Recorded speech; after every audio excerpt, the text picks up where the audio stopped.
Welcome back to our summer camp staff training videos. Thank you again for checking in and watching these videos so that you're better prepared for summer camp coming up this summer. The purpose of this segment is for us to understand what are the goals of the camp, and some of the questions I'm going to ask Pastor Dave are going to help us refine some of those things that we're looking for at camp and help you to have a general idea of what the purpose for you being there is and kind of what are our main things that we're looking for. So, Pastor Dave, I've heard over the years with my experience at camp this idea of creating the greatest week of the year for these kids, their greatest week. How do we do that? What goes into that? What are the reasons for that? Yeah.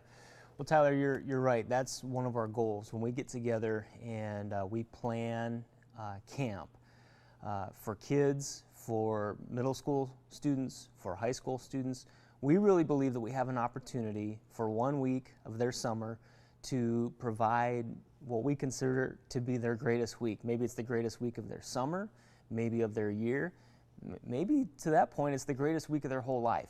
There's no telling. And we really try to keep that in mind as we're planning and preparing.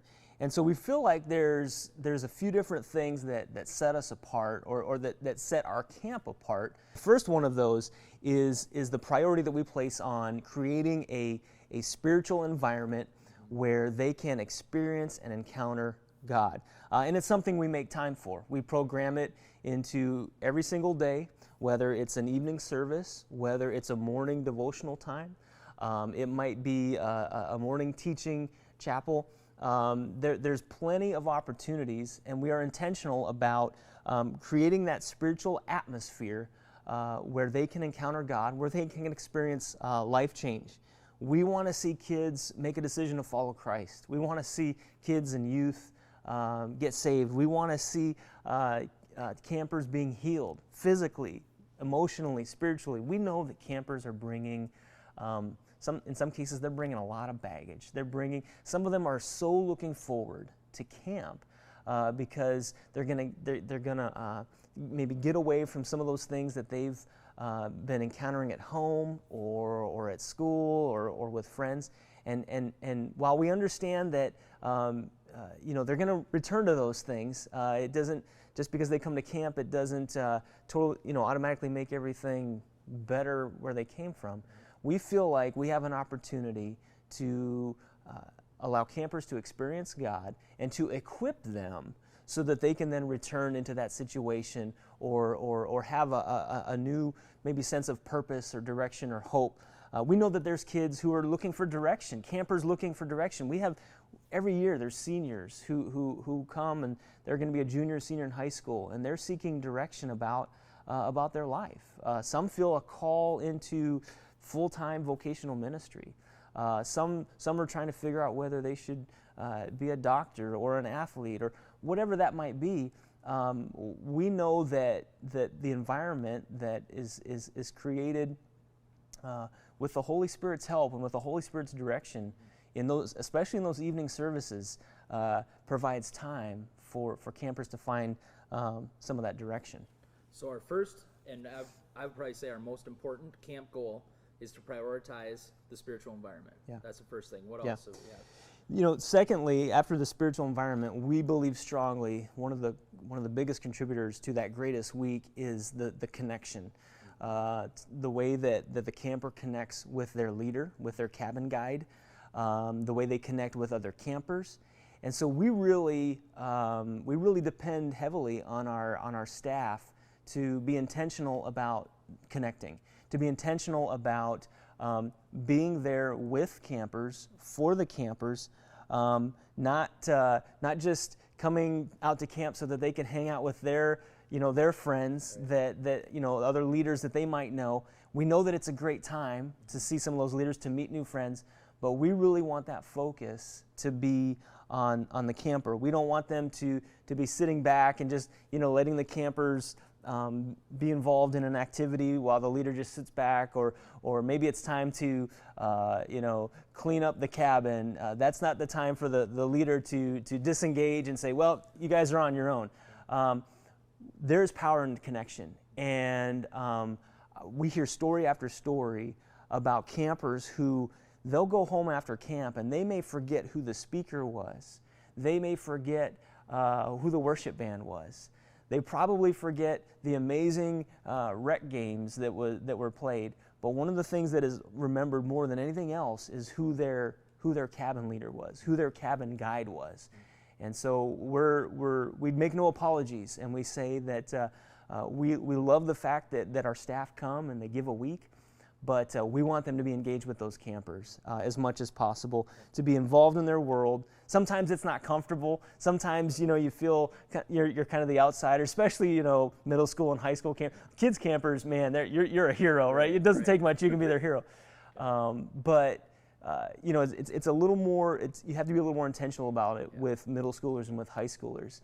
And they may act like they don't want you around, but they value those times. And when it's done right, we're not saying you have to be, super leader or have it all together or have all the answers. We just ask our staff to be real and to be willing to connect, to be praying with them, to be listening to them, to be taking time. One of the greatest ways to show love with a camper is to spend time.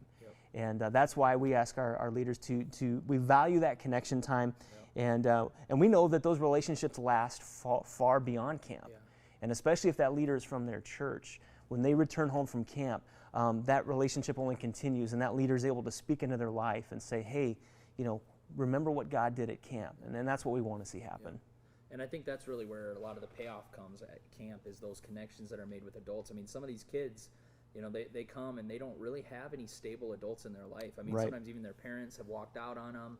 They're used to adults leaving them. And to have even just 5 days of connection with an adult that loves and cares about them is huge. And like you said, being someone from their church, that carries over and carries back home. I've got a few girls who we had a leader come with us last year, and they just love her. And, it was one of those people that I thought, I don't know if she is cut out for 5 days at summer camp with investing in these girls. Sure. She did incredible. Yeah. And now if I bring up her name, the girls are like, oh, yeah, and they smile, they remember, they have that connection with her. And so it's very important to make that connection, and it can get tiring. It can be absolutely uncomfortable. You want to go with those that you're comfortable with, the other adults, the other leaders, but just to remember, I think that's so key, is making that connection and remembering that's a focus. That's one of our goals. It is, and we've often said that if you're not tired at the end of a week of camp, then maybe you probably weren't doing something right. We know that it's tiring. We know that there might be late nights, there might be early mornings, but we've also seen that that it's worth it, and that like I said, they might forget so many other things about camp. But in this day of social networking and so many ways that we try to connect with people, some of them aren't very personal. There's something about being involved in the world of someone for 5 days, and maybe they didn't know them going into it, but they come out of it with a relationship that that is God honoring, and where that guide, that leader, is able to live as an example and to model those things that we would desire to see. Again, we're not asking for perfection, but we would ask every leader to be involved worshiping with their campers, taking time during the morning devotions. Sitting together at meals is huge. One of the best times for connecting is at mealtime or in the lunch line. And not just defaulting to sitting with maybe a leader that we know. And so it takes work, it's intentional, but it's worth it. Yeah. So first goal, prioritizing the spiritual environment. Secondly, the power of the connection. Yep. What's our third goal? Third goal is to create the greatest week. We really believe strongly that we need to create an environment that campers want to be a part of, that is age appropriate, that kids and teenagers want to be at. Now we don't get it right every time. There's ideas that we have as leaders that we think, hey, that'll be great, and maybe not so much. It's old school. It's old school, exactly. But there's some things that kind of surprise us too, that campers latch onto, and they just love it, and we're like, oh yeah, we had that planned all along. Yeah.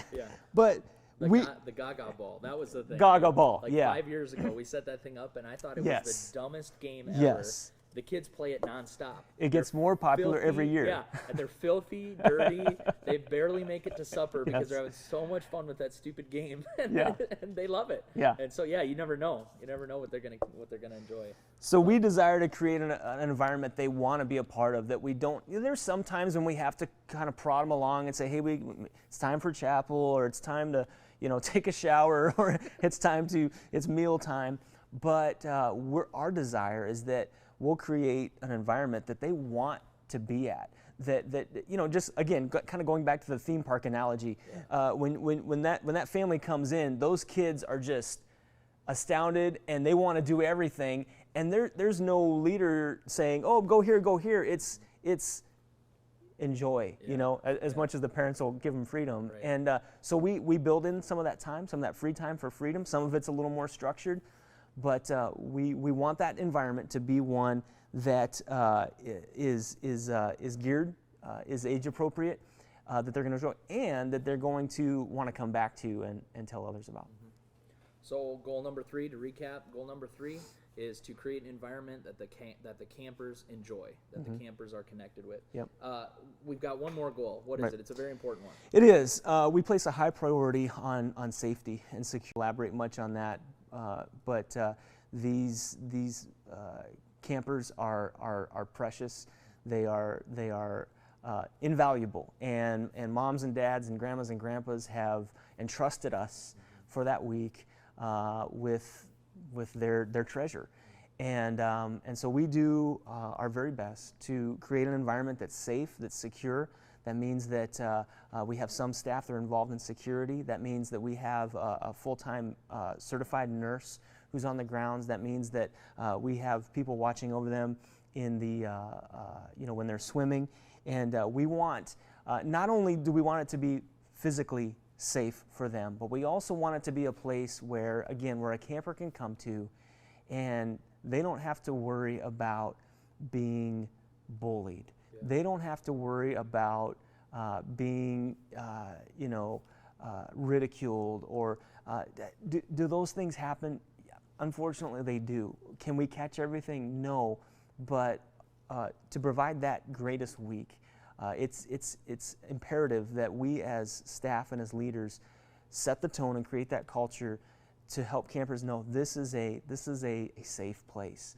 And when there's that safety and when there's that openness, we believe that just opens the door for the Holy Spirit to move in their lives. And so it's important that we create that safe environment. And to go along with that safety, I think another part of that is confidentiality too. That's right. There's some things that you're going to hear from some of these students that may shock you, things that they're going through in their life, maybe just personal struggles they're having. And there's some of those things that we need to share with the proper leadership if there's some hurt that's going on with the students and things like that. But aside from that, understanding that this is a safe environment for students to be open and to share what God's doing in their life, share some of the hurts that they've experienced in their life, and really tear down those walls so God can enter in and build them back up. And so I think a big part of the safety is the confidentiality. So. You're exactly right. And there again, it just goes back to why we want our staff to be engaged with the campers. Yeah. Because if we have a group of campers over here and all of a sudden there's a few leaders over here and they're just in a cluster and the campers are over here just doing whatever they want to do, that we're just asking for some sort of incident. Yeah. And that's why we want we ask the leaders, the guides, to be with their campers as much as possible. Not only to be involved in their world, but also just to be sure that they're safe, they're secure, and that they are enjoying camp the way that it was intended. Good stuff, Pastor Dave. So just to recap this segment, we've got 4 main goals for camp this summer. The first of which is to prioritize the spiritual environment. Secondly is the power of the connecting with students and making that connection even beyond summer camp. Thirdly is to create a camp environment that is age appropriate where the students want to be, creating that environment where the kids just walk in and they're just enjoying it. And then fourthly is safety, create an environment that is safe. And so those are the 4 goals as we continue in these training videos, just to keep in mind that's what we're going after, and that's really what's going to help create this camp to be the greatest week in these students' lives. So thank you so much for tuning in and watching this one. We'll see you on the next video.